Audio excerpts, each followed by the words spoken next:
What's up, y'all? We are back again, and we are doing a full 7 round mock draft for the Seattle Seahawks. Getting back to the bread and butter as we approach this final week leading up to the draft. It's in 8 days now, so that's kind of crazy.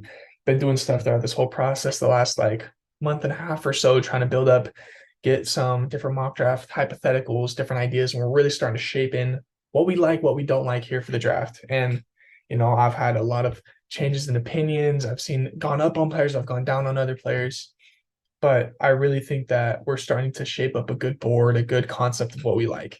At least everyone individually is for what they like. And so the ESPN created a new full 7 round mock draft simulator. And I'm going to go through this one now and see, give it a try. I did one practice mock to kind of get used to the system. It's a little different, but I think it works pretty well. It's not quite as refined as the PFF one is, but I'm not paying for the subscription to use their mock draft. But with that being said, let's get started. We are up at pick 5 on the clock, and CJ Stroud, Will Levis, Will Anderson, and Anthony Richardson have all gone. Now we're on here to make a pick. Bryce Young's available. Let's see. Bijan, Jalen Carter.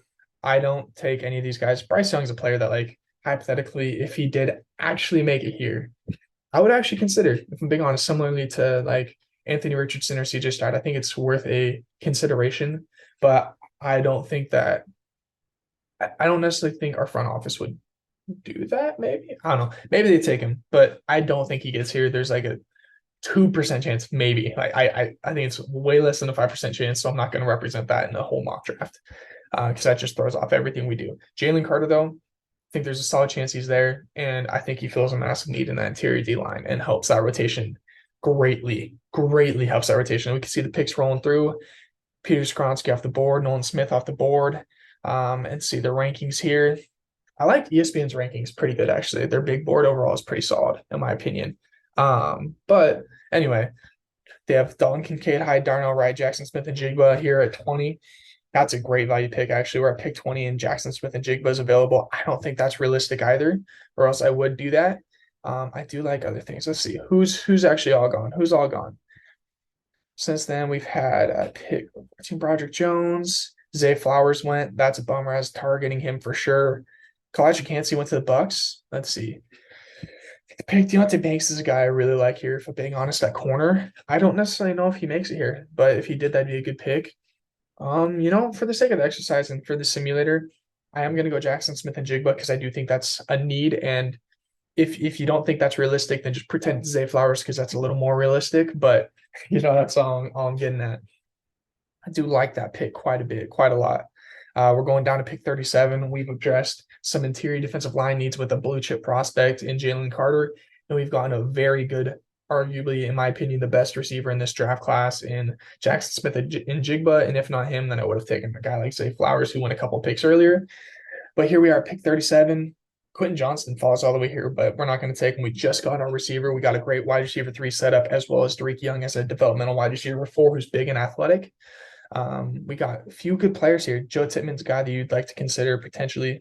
Mozzie Smith's a great prospect here. Let's see, Keanu Benton here, just a tad lower at 43. Personally, I'm higher on Keanu Benton than I am on Mozzie Smith. But Mozzie Smith has I don't know how you'd explain it. Mozzie Smith is a bigger frame, so he does potentially fit the nose mold a little more on the head. But I do love Keanu Benton. And that's where my hairs are ripping out of my head here. 43 and 38. I mean, they're very similar on the big board. Obviously, they're the closest D tackles in this whole process. They're neck and neck to me, and it's really just flavor. I personally prefer Keanu Benton. I love Keanu Benton. I've been super high on him for a long time. Mozzie Smith, I've been hot and cold with him throughout the process. I think he's a really solid run defender.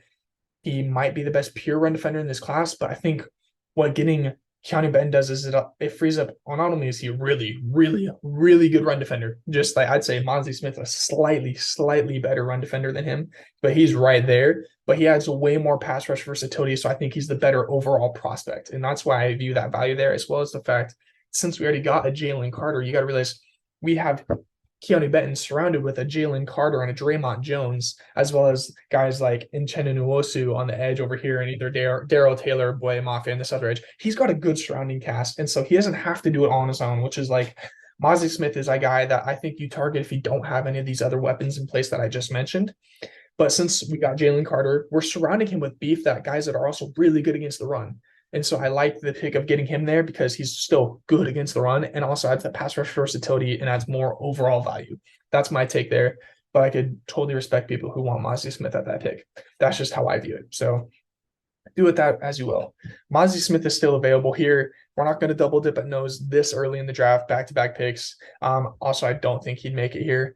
Joe Timmons, a guy that's intriguing. I could see him getting close to this range. I think that's more reasonable. I think he's been on a bit of a hype train recently. John Michael Schmitz, this is a heck of a pick here. If he's making it here, I like that value as well. Jack Campbell, that's actually what I'm gonna go for. I think Jack Campbell. I've done him at 37 as a dream pick to me as well. I love the prospect. The value at 37 it's really edgy whether you like that value or not. I think at 52 you have to absolutely sprint this in. He's an immediate starter in the future of our linebacker position, and he gets to kind of play alongside Bobby Wagner. I think that's a dream for Seahawks fans, and really solidifies that group going forward and helps us, get going with that. It's still like to potentially look at another linebacker later in this draft, but we'll see how it falls to us. Okay, let's do a little update of what we're looking at. We got Jalen Carter, Jackson Smith-Njigba, Keanu Benton, and Jack Campbell. We've really worked on this box on defense. That's what we're doing. We got an interior D lineman in Jalen Carter. We got a nose and Keanu Benton and Jack Campbell, a starting linebacker who, in my opinion, is the best linebacker in this class. We got guys who have been going here. We're at pick 83. Now it's really good. You kind of start to get in the groove of this draft. What do you value? What do you like? It's a crazy guy I really like. Siaki Ika's, we did get another player, and then Siaki Ika could be a rotational nose tackle, which is an interesting prospect to me, interesting idea to me. But here I'm actually going to go with Luke Whippler, most likely. Let's see. Luke Whippler, yeah, number 84 on the board. This appropriate value, I think that fits about right. I think third round is where he likes to go. Dorian Williams, I really like too as a second linebacker if I was going to go in that direction. But I like Luke Whippler. It addresses that center need for the future.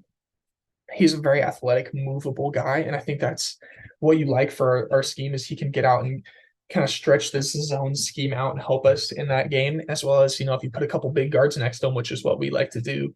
Guys like Damian Lewis and Phil Haynes for now, and then we'll see what happens in the future there. But I think that you get some good push, and then he's a mobile guy in the middle that can kind of help move things along. I like that pick a lot. So that's where I'm going here in the third round. And I think we're really fortifying this group, really moving it in a nice direction as a whole team. I really like the needs we're hitting here. Now, this is the range in this fourth round where we're coming, where, fourth and fifth round is probably the sweet spot where you're going to get an RB2 that I think adds great value to your team. And is just an interesting prospect, good player. Dwayne McBride just went here. Zach Evans. This is the range. This is where you're looking at. Players are going to start going that you really like. Isaiah McGuire, he's I really like this prospect as an edge player. But where are we running here? Ivan Pace is a guy I actually like too. Eric Ray's a good player. Isra Abinaconda. I think based on what I'm seeing here, I just named a couple running backs there that I like. I think we got a good value gap going here. We haven't taken a corner or anything like that, and I do like this. I like the corner that we got available here in Trevius Hodges Tomlinson. I think this is good value, honestly, and I think it would be a good pick for our team. So that's something we're considering here. I don't really know too much about Rajon Wright if I'm honest. So I'm not going to take him because I just don't know enough. Ricky Stromberg, if we wanted to kick him out to guard, wouldn't be a horrible idea. Let's see. What else do we got? Eric Gray is a good running back prospect. I do like him here. But let's see. What value are we taking? Roshan Johnson's also available later. I think that means we're not going to take running back because there's too many guys that will be available at the next pick, or at least one of the guys I like will be there. So it's a value game. Hodges Tomlinson will not be available at the next pick. I'm very certain of that. So I'm going to take him here because he's a good player and he can come in and compete for that corner spot and potentially give us an upgrade there. Again, it's third round. It's not too high of an asset where if he isn't starting right away, it's a big deal. But on the left side of our opposite side of Tariq Woolen, we only have Michael Jackson, and we got a guy who I really like in Trey Brown. And then of course we got Kobe Bryant, but we don't know how those guys are going to compete at outside corner. It's something to consider. I don't love love forcing a pick there, but it fell in our lap and it was good value. And I really don't like forcing a pick for an unnecessary player too early. Like I was talking about, we got guys available. Israel Abinaconda, he's available still here. I don't know if Roshan Johnson's still available. Does not look like it. Looks like he might have gone unless I'm just missing him. But Israel's who I'd pick anyway, if I'm being honest. I love this pick. I didn't force the player, and I got two guys at a great value at each pick instead of forcing a reach on Israel at round 4. I took the best player available, in my opinion, which was Hodges Tomlinson, who I think at a minimum has a future is a special teamer this year and then a starting corner in the future, but potentially could start from day one if he wins that competition.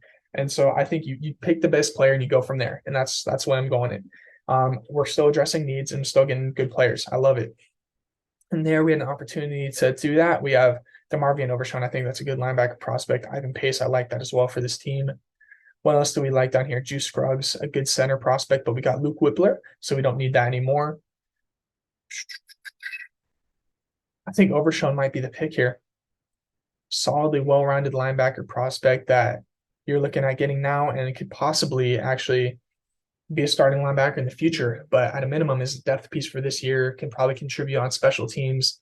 Similar to Ivan Pace, I have very similar feelings about these guys overall, but I think Overshown has the higher ceiling and the more well-rounded kind of duffel bag. He brings more to the table as a well-rounded player. Ivan Pace is an elite blitzer, and so that's a great trait. If he fell to our next pick or something, I consider that, but for right now, I don't want to pick a one-trick pony quite yet. So I'm going Overshown and getting us our second linebacker in this draft. And then I think we have a really good, solid, well-rounded linebacker group that has people to move pieces for the future, and that's what I like to see. We are rolling into the 6th round, is this? Yeah, 6th round. Pick 198. Be looking at what have we done so far? What have we done so far?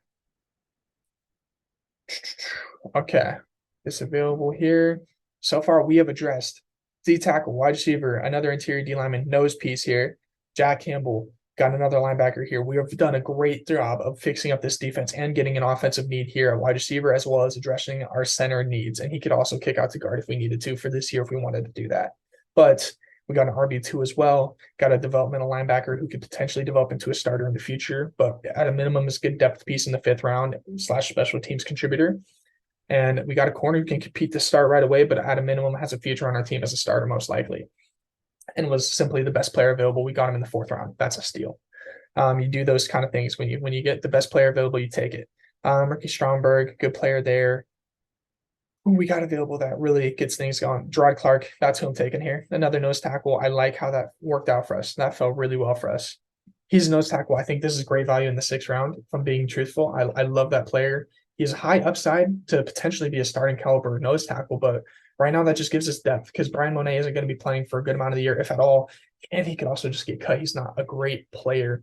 That gives us 2 noses that I can trust to take snaps. Keanu Benton's going to be the kind of full-time starter, but then we have another rookie who can come in and get 15 snaps a game, 20 snaps a game to kind of relieve Keanu Benton there and really just gives a good rotation on that whole D line. We just made a strong top 10 to 15 at minimum level D line bunch there, arguably front 7, top 10 in the league, in my opinion, within this draft and the free agency that we just went through. So I love what we just did there. I love it. I love it a ton. So we're going to look here at the 7th round. What you're doing, you're taking flyers. There's a very low chance they make the team. I mean, I think less than a quarter of 7th round picks make the final roster. I'm taking Dorian Thompson-Robinson, a quarterback prospect with all the physical tools in the world. He ran, I think, 4.5 40, the mid 4.5s. He has a huge arm. I mean, a huge arm. I don't necessarily even think he makes it to the 7th round, but in this mock draft, he did. And if he makes it here, you are just running that pick in my opinion, because he's a project with a huge arm, great mobility, and you can try to develop these kind of guys, and that's something you look for in the future. I mean, I think that he could be a practice squad guy and end up being a really strong backup quarterback in the future. Since we got Drew Lock on a 1-year deal, you never know what happens, but he is high upside. So you take that kind of player, maybe you end up trading him for a 5th round pick in the future. You never know what happens, but I really like how this fell out for us. I love this draft. I really do. We got three guys in that interior D line, two noses, and a defensive tackle in Jalen Carter, who's a blue chip player, arguably the best player in this draft on just tape alone. Jackson Smith and Jigba, in my opinion, the best wide receiver in this draft. Could be as a Flowers kind of player as well. If JSN does not make it here, Keanu Benton, in my opinion, my personal opinion, the best true nose in this draft. Mozzie Smith is right there as well. It's just different flavors. I like Keanu Benton better. Jack Campbell, my favorite linebacker in this draft. Boom, love that pick, screaming in. Luke Whippler, a good center prospect who's mobile and can really help out this line in the future. Maybe sit for a year, maybe play guard for a year. You never know what happens, but he's going to develop and he's going to be a starter in the future. Best player available, Hodges Tomlinson, a guy who can compete to start, but at a minimum is going to be a fourth round pick. He's going to be a special teams contributor. He's a day three pick that has higher upside than a day three player normally does. So that's you screen that in every time. You don't force a square peg into a circle hole. You take the best player available if you got it. Israel Benaconda, I love this player. Great RB2. I think he has high upside, extremely good speed, really kind of smooth runner. I love the way he runs the football. I think it's a great pick. DeMarvion Overshown, a developmental linebacker in the fifth round here. Great value, I think. Very well-rounded player. Not a super high ceiling, but a very solid player prospect. I think, he could end up being a starter in a year or two if he develops well. But at a minimum, he's a good developmental piece and backup player for the next few years on a rookie deal, as well as a special teams contributor. Jared Clark, instantly going to be a rotational nose player, in my opinion. I think he's a good player. He's just a very raw prospect. He's an athletic guy. I think he could be a starter in a few years, but I think because of Keanu Benton, he doesn't need to. We got a great rotational nose tackle right there. And then Dorian Thompson-Robinson, probably a practice squad guy our first year. Maybe he somehow scraps and we keep three quarterbacks on the roster, but either way, developmental piece, he's a seventh round flyer with the highest ceiling in this draft. As far as you're getting on a seventh round pick is what I'm getting at there. I think he's the best player available as well as super high ceiling. So that's what I like there. I know I went on a long time, but I wanted to really dive in and explain everything I'm seeing here because that's important. We're getting close to the draft. We're like just over a week away. So really dive in, find the players you love, and make a team. Make a team, build a team. That's how you build teams. You get good players in good positions, and you make it happen. So let me know what you think.